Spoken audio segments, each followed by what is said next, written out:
নমস্কার, আমি সৌমি ভট্টাচার্য। আমার আজকের নিবেদন কবি ভবানীপ্রসাদ মজুমদারের লেখা আলোর দিশারি স্বামী বিবেকানন্দ। তুমি বলেছিলে, জীবে প্রেম করে যেই জন সেই জন সেবিছে ঈশ্বর। তাও কি বলনি, তোরা নিচু যা, যা যা দূরে যা ঈশ্বর।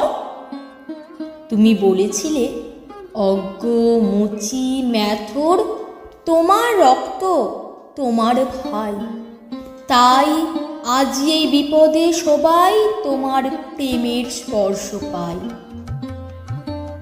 তুমি বলেছিলে, আলো নিয়ে এসো, সকলের কাছে আলো নিয়ে চলো।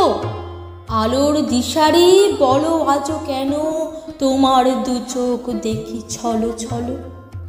তুমি বলেছিলে, টাকাতে কিছুই হয় না, নামেও না যশেও না, বিদ্যাতেও কিছু হয় না, শুধু ভালোবাসাতেই সবই হয়।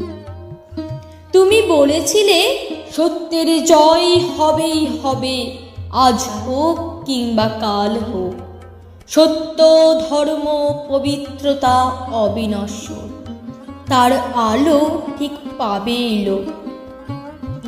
তুমি বলেছিলে, তোমরা সবাই পড়েছ মাতৃদেব ভব পিতৃদেব ভব। আমি বলি, দরিদ্রদেব ভব মূর্খদেব ভব, এদেরকেই দেবতা মেনে ধন্য হব। নমস্কার।